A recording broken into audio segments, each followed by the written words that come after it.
Yahoo minasan, welcome back again with Mr. K di sini.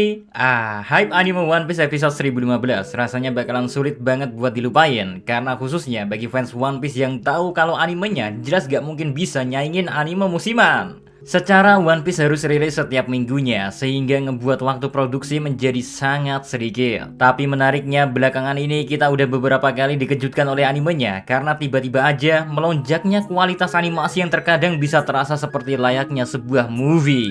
Ya, semua kejutan itu sebenarnya gak terjadi begitu aja guys. Soalnya ternyata di balik semua ini ada satu nama yang bisa kita sebut sebagai senjata rahasia dari anime One Piece, atau lebih tepatnya senjata rahasia pihak Toei Animation. Siapa lagi kalau bukan sosok Megumi Ishitani, sang pendatang baru yang kemampuan dan bakatnya udah gak perlu diraguin lagi. Bahkan rekan-rekan kerjanya pun ikut memuji kinerja ciamik yang diperlihatkan olehnya selama ini. Well, buat yang belum tahu, Megumi Ishitani ini sebenarnya bisa terbilang cukup baru buat ikut ngegarap anime One Piece itu sendiri. Debutnya aja ada di episode 957 dan kalau kita total, ia baru ngerjain 3 episode termasuk episode 982 dan terakhir episode 1015. Namun meski terbilang cukup baru, kedatangan Megumi Ishitani untuk ikut mengerjakan anime One Piece nyatanya berhasil membawa warna baru dan memberikan sentuhan yang membuat kita sebagai fans One Piece shock.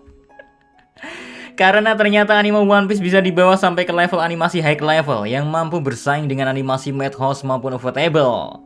Keseriusan seorang Megumi Ishitani sebenarnya udah bisa kita lihat dari storyboard atau papan cerita miliknya yang dibuat dengan sangat detail. Padahal biasanya sangat jarang suatu papan cerita memiliki detail gambar yang begitu lengkap. Hal itu secara gak langsung menggambarkan betapa serius dan tajamnya mata dari seorang Megumi untuk memperhatikan suatu detail. Karena faktanya kalau kita bandingkan dengan storyboard dari anime lain atau episode One Piece lainnya, kalian mungkin baru akan sadar kalau sebenarnya storyboard buatan Megami berada di level yang lebih jauh. Ya, dengan ngebuat storyboard seperti itu berarti secara gak langsung ya, hal itu menunjukkan visi dan pendekatan dari seorang Megumi dalam mengerjakan sebuah episode, bahkan pada tahap awal sebuah produksi. Makanya harusnya kita gak heran kalau sebuah episode yang dikerjakan oleh seorang Megumi Ishitani bisa membuat kita merasakan hal yang gak bisa kita rasakan saat membaca One Piece versi manganya.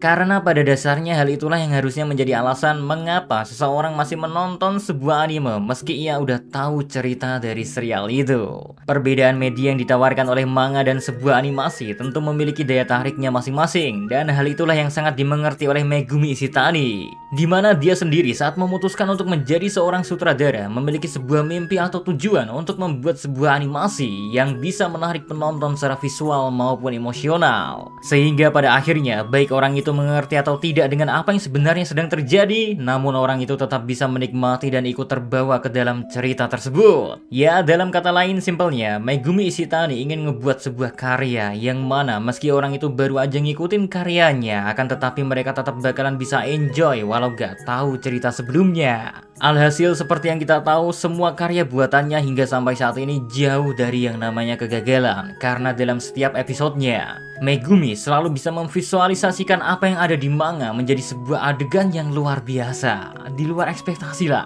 Misalnya aja kalau kita lihat di episode terbaru buatannya, di episode 1015, ada adegan yang memperlihatkan Yamato yang sadar kalau Luffy dan Roger memiliki impian yang sama. Menariknya, momen itu nyatanya gak ada di versi manganya, namun karena kemampuan yang dimiliki oleh Megumi, di mana dia bisa mengerti dengan baik chapter yang akan diadaptasi, makanya ia mampu terpikir untuk ngebuat sebuah adegan seperti itu. Yang mana tentu hal itu gak ngerubah jalan ceritanya, malahan memberikan sensasi atau perasaan lain yang gak bakalan kita dapatkan dengan membaca versi manganya saja. Lantas satu hal yang kemungkinan ngebuat semua orang penasaran adalah bagaimana seseorang dengan bakat dan kemampuan seperti itu bisa tiba-tiba ikut mengerjakan dan bahkan ngebuat salah satu episode terbaik sepanjang anime One Piece berjalan. Padahal katanya Megumi Ishitani masihlah bisa dikatakan seorang pendatang baru. Well, jawabannya sebenarnya ada di pihak Toei Animation itu sendiri. Karena meskipun Toei Animation memiliki beberapa kontroversi dengan penjadwalan jam kerja yang terkadang terkesan terburu-buru, namun di samping itu Toei Animation pun terkenal dengan kemampuannya untuk mengembangkan bakat dari para anak-anak muda. Ya, sebelum nama Megumi Ishitani, tentunya pasti ada beberapa nama-nama lainnya yang ikut sempat membuat kejutan dan bisa membuat sebuah karya yang sangat luar biasa.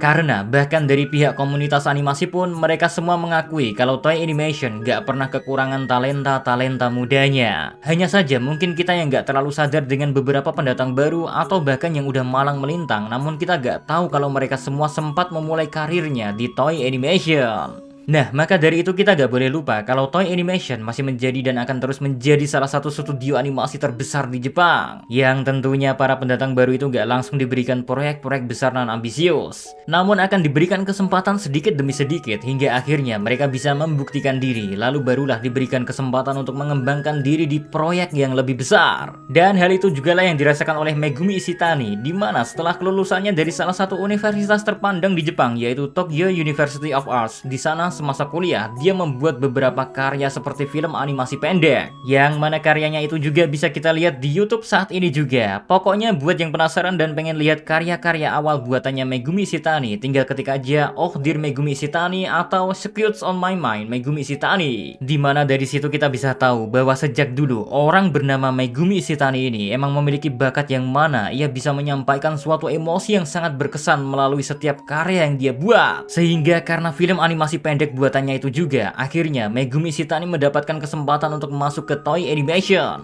Dan di sana barulah Megumi mendapatkan kepercayaan untuk mulai menggarap atau memproduksi beberapa serial. Hingga akhirnya kita semua mengenalnya sebagai salah satu orang yang bisa dan mampu membuat episode-episode terbaik untuk One Piece. Ya, berkat orang bernama Megumi Ishitani ini juga, kita sebagai para fans rasa diberikan harapan kalau anime One Piece belum mencapai puncak animasinya. Sehingga mau gak mau standar kita saat menonton One Piece akan secara gak langsung membandingkan dengan episode garapan Megumi Ishitani. Walau emang kita pun harus sadar kalau Megumi Ishitani aja gak bisa selalu ngebuat One Piece setiap minggunya. Makanya satu harapan terakhir mungkin kita bisa berharap kalau kedepannya seorang Megumi Ishitani ini akan diberikan kesempatan lebih besar, dimana dia diperbolehkan untuk menggarap sebuah movie yang tentu memiliki waktu pengerjaan lebih lama, sehingga ia bisa lebih mengeksplor hal-hal yang ingin dia coba, dan tentu aja hasil karya buatannya akan sangat kita nantikan. Terakhir, kita sebagai fans hanya bisa mengucapkan terima kasih kepada seluruh tim yang udah bekerja keras untuk ngebuat anime One Piece selalu bisa menjadi lebih baik. Lalu buat yang sempat meragukan Toei Animation sebagai studio animasi yang menggarap One Piece, kita seenggaknya udah bisa dibuat tenang karena Toei Animation ternyata memiliki sang senjata rahasia bernama Megumi Ishitani yang bisa tiba-tiba aja membuat sebuah episode anime begitu berkesan, mampu bersaing dengan animasi-animasi studio anime seasonal, bahkan layak untuk disandingkan dengan kualitas sebuah movie. Oke, segitu aja buat konten kali ini guys. See you again next time. Adios, stay safe everyone. Salam. Adios.